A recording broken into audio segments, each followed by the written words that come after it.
नमस्कार, news state Madhya Pradesh Chhattisgarh में आपका स्वागत है। मैं हूं आपके साथ लोकेंद्र त्यागी। 1 नवंबर का दिन मध्य प्रदेश के लिए बेहद खास है। 1 नवंबर के ही दिन राज्यों के पुनर्गठन के फलस्वरूप 1956 को नया राज्य मध्य प्रदेश अस्तित्व में आया। देश का दिल मध्य प्रदेश अपने प्राकृतिक क्षेत्रों से लेकर इतिहास के कई महत्वपूर्ण हिस्सों को अपने में समाये हुए है। यहाँ के जंगलों में देश में सबसे ज्यादा बाघ हैं, तो सांची खजुराहो में इतिहास समाया हुआ है। अजब गजब और बेमिसाल मध्य प्रदेश पर देखिए हमारी खास पेशकश, जय जय मध्य प्रदेश।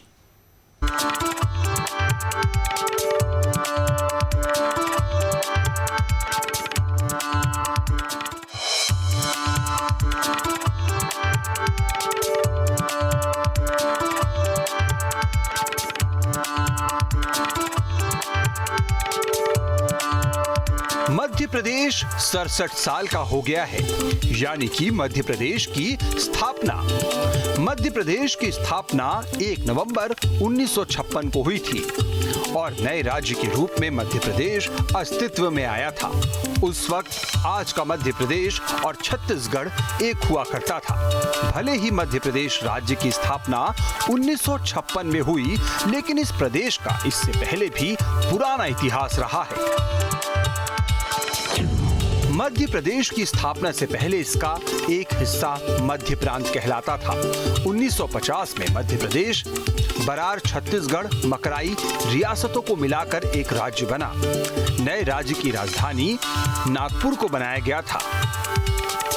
नागपुर, जो कभी मध्य प्रांत की राजधानी था, वो अब महाराष्ट्र में पड़ता है। 1956 में इसे फिर से पुनर्गठित कर मध्य प्रदेश बनाया गया। मध्य प्रदेश में मध्य भारत, विंध्य प्रदेश और भोपाल राज्य को रखा गया। नागपुर को अलग कर बॉम्बे में स्थानांतरित कर दिया गया। एक सवाल है कि जब मध्य प्रांत के नाम से पहले से देश में एक राज्य था, तो मध्य प्रदेश का सपना क्यों देखा गया? जानकार बताते हैं कि आजादी के बाद भाषा के आधार पर राज्यों की मांग तेजी से उठने लगी। इसके लिए केंद्र सरकार ने राज्य गठन आयोग बनाया और भाषा के आधार पर नए राज्यों के गठन पर चर्चा शुरू हुई। पहले का मध्य प्रांत भाषा के आधार पर गठित नहीं था। हिंदी भाषी और मराठी भाषी लोग मध्य प्रांत में रहते थे। जब भाषा के आधार पर राज्य के गठन की चर्चा शुरू हुई, तो प्रदेश के विभूतियों पंडित रविशंकर शुक्ल, डॉक्टर शंकर दयाल शर्मा समेत प्रदेश की कई प्रमुख हस्तियों ने हिंदी भाषी राज्य के रूप में मध्य प्रदेश का सपना देखा। चर्चा शुरू हुई तो मध्य प्रांत से मराठी भाषी वाले जिलों को अलग कर दिया गया। मराठी भाषी वाले हिस्सों को उस वक्त के बॉम्बे राज्य में मिलाया गया। मध्य प्रांत की उस वक्त की राजधानी नागपुर को भी भाषा के आधार पर अलग करना पड़ा। नए प्रांत मध्य प्रदेश में जिन राज्यों को शामिल किया गया, उनकी अपनी विधानसभा थी। मध्य प्रदेश का निर्माण तत्कालीन सीपी यानी सेंट्रल प्रोविंस एंड बरार, मध्य भारत, विंध्य प्रदेश और भोपाल राज्य को मिलाकर किया गया। मध्य प्रदेश राज्य की स्थापना के पीछे जो इसके आर्किटेक्ट थे, पंडित रविशंकर शुक्ला, जो उसमें मुख्यमंत्री थे, उनकी जो भावना थी वो ये एक बड़े हिंदी प्रदेश की गठन की उनकी धारणा थी। और उसके लिए वो जो अलग अलग राज्य थे, मालवा और विंध्य, विदर्भ, जो सीपी बरार जो था पुराना मध्य प्रदेश, इन सब को मिलाकर एक बड़ा हिंदी प्रदेश बने, जिससे उसकी एक पॉलिटिकल वॉइस नेशनल लेवल पर हो। और जब किसी राज्य की आवाज़ दिल्ली में होती है, तो फिर राज्य के विकास की जो बाधाएं हैं वो ख़त्म होती है। इस लिहाज से, इस सोच के साथ मध्य प्रदेश का गठन हुआ। भाषा के आधार पर मध्य प्रदेश राज्य गठन का फैसला हुआ तो नए राज्य की राजधानी को लेकर बहुत माथापच्ची हुई, क्योंकि नए राज्य में कई ऐसे शहर थे जो भोपाल से भी विकसित थे। मध्य प्रदेश की राजधानी बनने के दौर में भोपाल के साथ ग्वालियर, जबलपुर और इंदौर भी थे। जिस वक्त भोपाल को राजधानी बनाया गया, उस वक्त भोपाल जिला भी नहीं था, जबकि जबलपुर, ग्वालियर और इंदौर पहले से विकसित शहर थे, जहां राजधानी के लिए जरूरी इंफ्रास्ट्रक्चर पहले से मौजूद था। लेकिन भोपाल में ऐसा कुछ भी नहीं था। बहुत गहन मंथन और विचार विमर्श के बाद उस वक्त के तमाम नेताओं ने चर्चा कर भोपाल को राजधानी बनाने का फैसला किया। भोपाल को राजधानी बनाने में डॉक्टर राजेंद्र प्रसाद का बड़ा योगदान रहा। शर्मा भोपाल के थे तो इन्होंने लॉबिंग करना चालू कर दी, बड़ी ज़बरदस्त। डॉक्टर शंकर शर्मा बहुत बड़े लॉबिस्ट थे, तो उन्होंने रविशंकर शुक्ला को लाए और उनको यहाँ दिखाया जहाँ वल्लभ भवन, देखिए साहब हमारे पास इतनी ज़मीनियाँ हैं, हमारे पास इतनी ज़मीनियाँ हैं, हमारे पास ये इतना बड़ा हॉल मध्य प्रदेश में, सच में मिंटो हॉल जो है उतना बड़ा हॉल किसी भी शहर में नहीं थी। ये बन जाए, हमीदिया कॉलेज लगता था वहाँ, तो ये बन जाएगा। फिर हमारे पास यहाँ भोपाल के नवाब में और मेरे टाइम पे सेक्रेटरी चलाने के लिए कई भवन हैं। साकिर साहब एक डेलीगेशन लेकर गए तो साकिर साहब से मिले, क्योंकि साकिर साहब उनके दोस्त थे, उनको अच्छे से जानते थे। तो उन्होंने बोला कि भोपाल में बनना चाहिए। और साकिर साहब ने ये बोला कि हमारे यहाँ तो राजा भोज का राज रह चुका है। तो राजा जवाहरलाल नेहरू ने बोला कि राजा भोज का राज तो है, पर ये बताओ साकिर साहब गंगू तेली का राज कहाँ था, मैं उसको राजधानी बना दूँगा। तो अल्टीमेटली लॉबिंग, अवेलेबिलिटी ऑफ भवन फॉर विधानसभा, माने सबसे सूटेबल भवन था विधानसभा के लिए। फिर राजभवन, ये पॉलिटिकल एजेंट इंदौर में वो जिसे आप बोलते हैं रेसिडेंसी, आप जानते हैं रेसिडेंसी, वो पॉलिटिकल एजेंट का निवास था। ग्वालियर में आई डोंट नो, बिंदु कोठी बिंदु विदेश में भी था। तो ये इस तरह लॉबिंग के साथ पूरे ये तय हुआ कि भोपाल को ही राजधानी बनाई जाए। भोपाल राजधानी तो बना मगर तहसील बनकर ही रह गया। मध्य प्रदेश की राजधानी भोपाल प्रदेश के गठन के साथ बना। जिला बनने के लिए भोपाल को 16 साल से ज्यादा इंतजार करना पड़ा। साल 1972 से पहले भोपाल का जिला मुख्यालय सीहोर था। भोपाल मात्र एक तहसील था जिसका मुखिया एसडीएम हुआ करता था। आज जहां कलेक्टर कार्यालय लगता है वहां पर भोपाल एसडीएम बैठते थे। महात्मा गांधी की 103वीं जयंती पर 2 अक्टूबर 1972 को भोपाल जिला बना। तत्कालीन मुख्यमंत्री प्रकाश चंद्र सेठी के हस्तक्षेप के बाद भोपाल जिला बना। भोपाल के पहले कलेक्टर अरुण कुमार गुप्ता हुए। कलेक्ट्रेट पुराने सचिवालय के सामने स्थित राजा अवध नारायण के बंगले को बनाया गया। 1 नवंबर 1956 को मध्य प्रदेश राज्य तो बन गया, मगर उसके बाद मंथन शुरू हुआ कि मध्य प्रदेश की राजधानी क्या होगी, यानी कि कौन सा शहर होगा जिसे मध्य प्रदेश की राजधानी के तौर पर देखा जाएगा।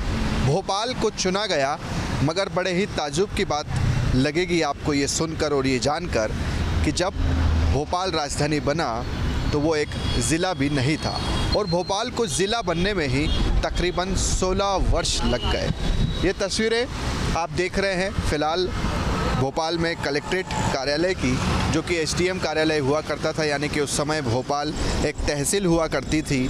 और 16 वर्षों के बाद जो भोपाल का ज़िला था वो सीहोर लगता था। मगर अब आप देख रहे हैं जो तस्वीरें, कलेक्ट्रेट था उसी समय का ये भी कार्यालय बना हुआ है। और साथ ही साथ भोपाल को राजधानी कैसे बना, इसको लेकर भी काफ़ी मंथन हुआ, क्योंकि ग्वालियर और इंदौर की बात की जाए तो वहाँ पर भी ये बात की जा रही थी, या जबलपुर की, कि उससे राजधानी बनाना चाहिए। एक प्रस्ताव जो था वो जबलपुर का नाम को लेकर भी कहा गया था। और ये भी कहा जाता है कि जो सेठ गोविंद दास थे उन्होंने जबलपुर को राजधानी बनवाने के लिए सबसे ज़्यादा पहल की थी। इसके अलावा आखिरकार भोपाल ही जो है वो राजधानी बना, मगर ज़िला तक भोपाल जो है वो नहीं बन पाया था। 16 वर्ष लग गए थे भोपाल को ज़िला बनने में। आज भले ही भोपाल संभाग हो, तो इस तरह का संघर्ष भी रहा। और दूसरे शहरों को एक तरह से समझाने के लिए, महत्व देने के लिए जबलपुर को हाई कोर्ट दी गई, इंदौर को अलग अलग चीज़ें दी गई। तो इस तरह से काफ़ी संतुष्टि भरा भी उस वक्त एक तरह से नज़रिया रहा कि जो अन्य शहर है अगर उन्हें राजधानी नहीं बनाया गया है तो उन्हें भी किसी तरह से संतुष्ट किया जाए। तो एक इतिहास मध्य प्रदेश की राजधानी भोपाल का ये भी रहा। ग्वालियर, जबलपुर और इंदौर मध्य प्रदेश की राजधानी बनने की रेस में पीछे कैसे रह गए, इसके पीछे भी बड़ी रोचक कहानी है। 1 नवंबर 1956 को जब मध्य प्रदेश का गठन हुआ, तब राजधानी के लिए ग्वालियर के साथ इंदौर, जबलपुर का भी दावा था। मध्य प्रदेश के पहले सीएम पंडित रविशंकर शुक्ल छत्तीसगढ़ से आते थे। उनके चलते रायपुर भी राजधानी बनने की दावेदारी करने लगा। इस बीच ये खबर आई कि भोपाल के नवाब तो भारत के साथ संबंध ही नहीं रखना चाहते थे। वो हैदराबाद के निजाम के साथ मिलकर भारत में विलय का विरोध कर रहे थे। केंद्र सरकार नहीं चाहती थी कि देश के हृदय स्थल में राष्ट्र विरोधी गतिविधियां बढ़े। सरदार पटेल ने भोपाल पर पूरी नजर रखने के लिए उसे ही मध्य प्रदेश की राजधानी बनाने का निर्णय लिया। तो नया राज्य बना मध्य प्रदेश, तो सवाल बड़ा ये हुआ कि राजधानी कहाँ बनाई जाए। तो भोपाल में उतने संसाधन उपलब्ध नहीं थे। जबलपुर में सेठ गोविंदास की जो कोठियाँ थी वो बहुत बड़े पैमाने पर उपलब्ध थीं और वो उसको देने के लिए भी तैयार थे राजधानी के रूप में। लेकिन भोपाल को रणनीतिक कारणों से भोपाल राजधानी बनाने की बात तय हुई, क्योंकि एक मध्य में पड़ता है और दूसरा जो यहाँ पर नवाबी शासन काल के दौरान जो एक जनसंख्या का समीकरण जो है उसको ठीक करने के लिहाज से, तो जाहिर है कि जितने मकान आप देखते हैं 74 बंगले, 45 बंगले या 1250, तो ये इतनी हड़बड़ी में तमाम चीज़ें बनाई गई और राजधानी बनने के कि इनका नाम रखने तक की मतलब का वक्त नहीं था। आप मोहल्लों के नाम देखेंगे तो 2 नंबर, 5 नंबर, 7 नंबर, उनके मोहल्लों के नाम याद रखने की बात नहीं थी। लेकिन आप ये देखेंगे इनकी संरचना के पीछे कितने वैज्ञानिक सोच थी। 74 बंगले को आप जाइए तो वहाँ पर BCD 3 तरह के बंगले हैं, B for minister, C for secretary and D for HOD। इन तीनों के बीच लगातार उनका मिलना जुलना और होता है काम के सिलसिले में, तो पेट्रोल बचे, समय बचे और एक ही जगह ये तीनों लोग रहें, ये सोच विकसित थी। तो एक वो जो सोच है आज हमको नज़र दिखती है। तब भोपाल में मकान चाहे सरकारी हों चाहे निजी हों, यदि मकान बनाएंगे तो मकान के परमिशन के लिए FAR की व्यवस्था नहीं थी। तब यह था कि 4 फलदार वृक्ष आपको लगाना बहुत आवश्यक है, वही बिल्डिंग परमिशन का एक मापदंड था। तो जो हरियाली भोपाल में दिखती है वो इस कारण थी। आज उस सोच को जो है मुझे लगता नहीं कि बहुत सारे लोगों को याद भी होगी ये बात। ये राजधानी बनने की रेस में ग्वालियर का भी नाम था, लेकिन ग्वालियर के पिछड़ने के पीछे बताया जाता है कि ग्वालियर के साथ राष्ट्रपिता महात्मा गांधी की हत्या का एक दाग जुड़ा हुआ था। जिस पिस्टल से महात्मा गांधी की हत्या की गई थी वो ग्वालियर से उपलब्ध कराई गई थी। इसके चलते भी सरदार पटेल ने ग्वालियर को राजधानी बनाने का विचार त्याग दिया। इसके पहले मध्य भारत के मुख्यमंत्री तखतमल जैन ने मध्य प्रदेश में विलय का विरोध किया था। ग्वालियर के साथ इंदौर की रियासत भी मध्य प्रदेश में विलय नहीं चाहती थी। ग्वालियर और इंदौर के राजा चाहते थे कि मध्य भारत स्टेट बना रहे। नए मध्य प्रदेश में विंध्य, भोपाल, महाकौशल को भी मिलाया जा रहा था, जिसके कारण मध्य भारत की पहचान मिटना तय थी और हुआ भी ऐसा ही।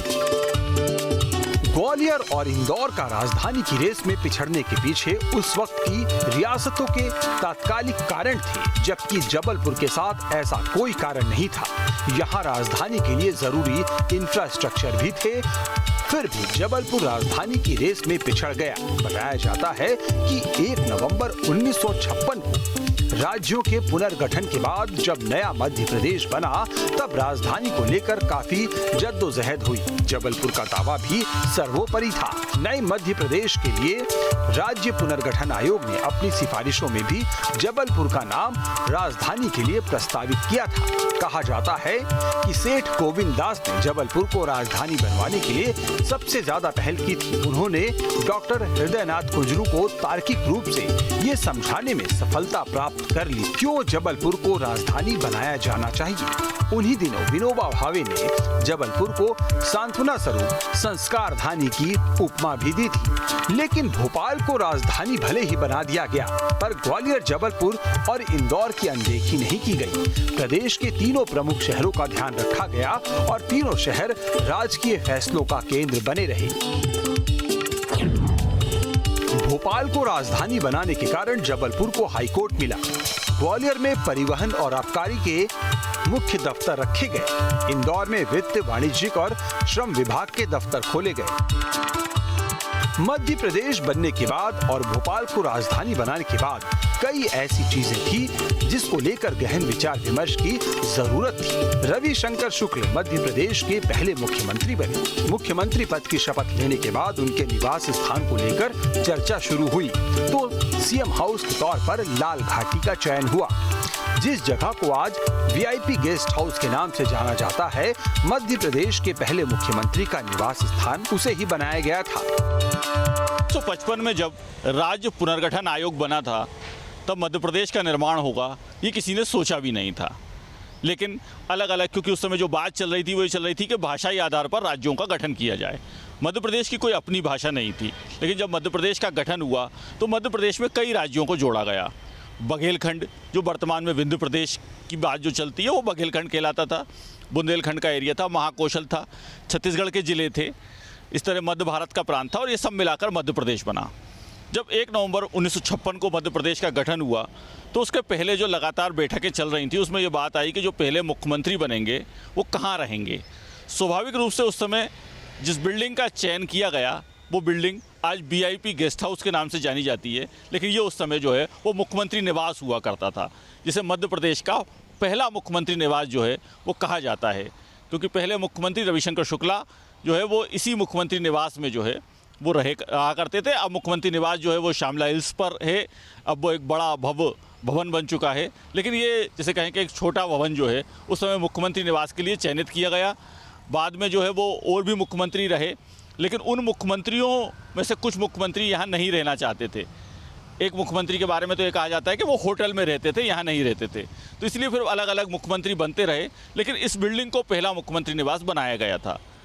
इस बिल्डिंग के बारे में एक और विशेषता है कि ये जो वीआईपी गेस्ट हाउस है, आज भी हम ये माने कि बड़े राजनीतिक निर्णय मध्य प्रदेश को लेकर कई इसी वीआईपी गेस्ट हाउस में होते हैं और अभी भी लगातार कई लोग जो बाहर से आते हैं वो यहाँ पर रुकते हैं।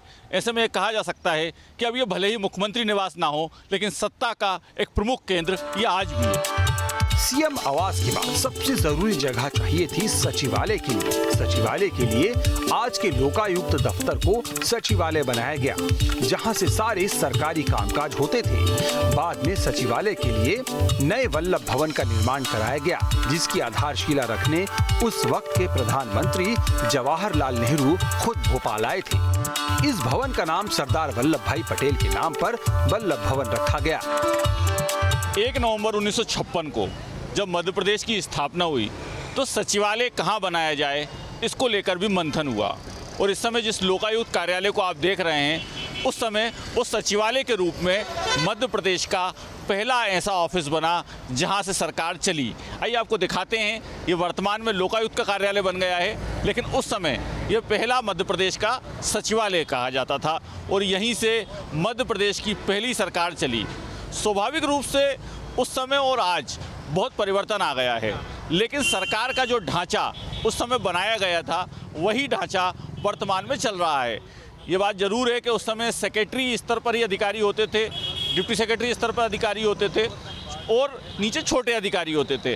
अब वो ढांचा बदल गया है। अब प्रिंसिपल सेक्रेटरी होते हैं, एडिशनल चीफ सेक्रेटरी होते हैं, ये सारे अलग अलग तरीके से अब सरकार चलती है। लेकिन मध्य प्रदेश की स्थापना के बाद जब सरकार चलाने की बात आई तो इस भवन को सरकार चलाने के लिए सबसे उपयुक्त माना गया और अब ये भवन सरकारी अधिकारियों के भ्रष्टाचार को पकड़ने के लिए बिल्डिंग बन गई है जहाँ लोकायुक्त कार्यालय चलता है। 1 नवंबर 1956 को जिस मध्य प्रदेश का जन्म हुआ वो अमावस्या की रात यानी कि दिवाली का दिन था। राज्यपाल डॉक्टर भोगराजू पट्टाभी सीतारमैया जब आधी रात को पहले मुख्यमंत्री रविशंकर शुक्ल को लाल कोठी कहे जाने वाले आज के राजभवन में शपथ दिला रहे थे, तभी किसी ने याद दिलाया कि आज तो अमावस्या की रात है। सीएम पद की शपथ ले रहे रविशंकर शुक्ल ये सुनते ही पहले थोड़ा असहज हुए, फिर बोले, पर इस अंधेरे को मिटाने के लिए हजारों दिए तो जल रहे हैं। रविशंकर शुक्ल के मन में जिस आशंका ने जन्म लिया था, इसे अनहोनी कहे या एक संजोग, रविशंकर शुक्ल का सीएम पद की शपथ लेने के ठीक 2 महीने बाद ही निधन हो गया। देश के दिल यानी कि मध्य प्रदेश की स्थापना 1 नवंबर 1956 को हुई थी। तस्वीरें हम आपको राजभवन की दिखा रहे हैं और ये वही राजभवन है जहां पर मध्य प्रदेश के पहले मुख्यमंत्री के तौर पर रविशंकर शुक्ल ने शपथ ली थी। उस समय उनकी उम्र 80 वर्ष थी और मध्य प्रदेश में कुल 14 ज़िले हुआ करते थे। आज भी इसी राजभवन में राज्यपाल रहते हैं और जितने भी शपथ समारोह मुख्यमंत्री के होते हैं, वो चाहे रविशंकर शुक्ल से लेकर मुख्यमंत्री शिवराज सिंह चौहान तक की बात की जाए तो यहीं पर बड़े बड़े कार्यक्रम शपथ समारोह के आयोजित किए जाते हैं। उस दिन की या ख़ास तौर पर उस रात की बात की जाए तो वो दिवाली से पहले की अमावस की रात थी और उस समय मुख्यमंत्री से किसी ने कहा भी कि आज अमावस की रात है और आप शपथ ले रहे हैं। उन्होंने कहा कोई बात नहीं, मगर इस अंधेरे के बाद प्रकाश आने वाला है, दियों की जगमग से सब कुछ रोशन होने वाला है। 80 वर्ष की उनकी उम्र थी और 2 महीने के बाद ही 31 दिसंबर की हम बात करते हैं तो उनका निधन हो गया। यानी कि मध्य प्रदेश के पहले मुख्यमंत्री 2 महीने का ही अपना कार्यकाल पूरा कर पाए थे।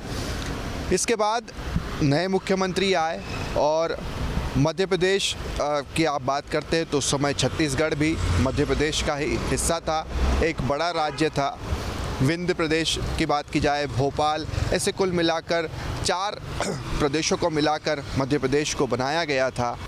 मध्य प्रदेश के गठन के समय और मैं समझता हूँ आज तक भी जो सबसे बड़ी चुनौती रही है कि अलग अलग राज्यों को लेकर एक राज्य बना था, तो उन अलग अलग राज्यों के बीच में एक भावनात्मक एकीकरण, वो एक बड़ी चुनौती थी कि आज भी लोग जो है अपने आप को मध्य प्रदेश का ना मानकर मालवा का, चंबल का, बुंदेलखंड का, बघेलखंड का ये जो मानते हैं, वो भावना ख़त्म हो।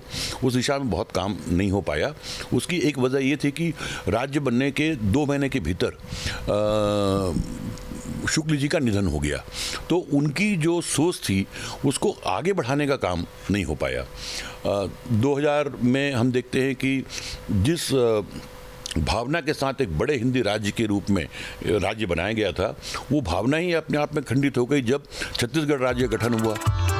इस मिंटो हॉल के निर्माण की भी अपनी कहानी है। बताया जाता है कि भारत के गवर्नर जनरल लॉर्ड मिंटो पत्नी के साथ भोपाल आए थे, लेकिन उनके रहने का उचित प्रबंध नहीं होने पर उन्होंने नवाब भोपाल के सामने नाराजगी जताई थी, जिसके बाद इस भवन का निर्माण भोपाल के नवाब ने करवाया था।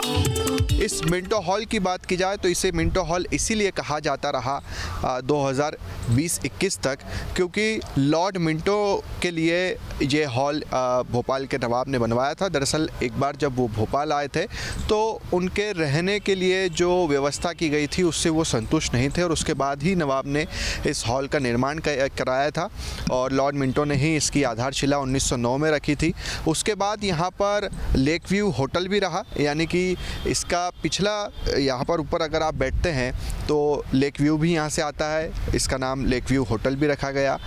इसके बाद जब होटल से भी नवाब परेशान हो गए कि यहाँ पर जो है काफ़ी लोग आते हैं और एक तरह से व्यवस्थाएं बिगड़ रही है, तो उसके बाद पुलिस मुख्यालय भी यहाँ पर रहा, हमीदिया कॉलेज भी यहाँ पर रहा और विधानसभा जब यहाँ पर शिफ्ट की गई तो उससे पहले यहाँ पर हमीदिया कॉलेज ही चल रहा था। फ़िलहाल यहाँ पर कई तरह के हॉल है। इस कुशाभाऊ ठाकरे हॉल की बात की जाए, कई तरह के कार्यक्रम होते हैं। मुख्यमंत्री शिवराज सिंह चौहान के कई कार्यक्रम हम देखते हैं। एमपी टूरिज्म इस हॉल को फ़िलहाल संचालित करता है। 1996 में मध्य प्रदेश का नया विधानसभा बनकर तैयार हुआ, जिसके बाद विधानसभा को मिंटो हॉल से नए विधानसभा भवन में शिफ्ट कर दिया गया। भोपाल की स्थापना के बाद स्थापना दिवस मनाने का श्रेय शिवराज सिंह चौहान को दिया जाता है। इससे पहले स्थापना दिवस मनाना मध्य प्रदेश में औपचारिकता भर था। आलोचक भी सीएम शिवराज सिंह चौहान की इस पहल की सराहना करते हैं। मुझे लगता है कि सांस्कृतिक कार्यक्रमों के साथ साथ गंभीर विचार गोष्ठी भी होना चाहिए, जिसमें इन तमाम मुद्दों पर विचार किया जाए और एक नई दिशा आने वाले साल की तय की जाए कि जिसमें हम एक संकल्प के साथ अपने स्थापना दिवस को मनाएं भी और आगे बढ़ने की जो हमारी रणनीति है वो बहुत सार्थक तरीके से सामने आए। आलोचक जिस बात की आलोचना करते हैं वो काफी हद तक जायज भी है। 1956 के स्थापना काल का मध्य प्रदेश अब भले ही बहुत बदल गया है, लेकिन जिस उद्देश्य और भाषा के आधार पर मध्य प्रदेश का निर्माण किया गया था उसमें से कई सवाल आज भी जिंदा है, जिसे खत्म करने की जरूरत है। Team news state.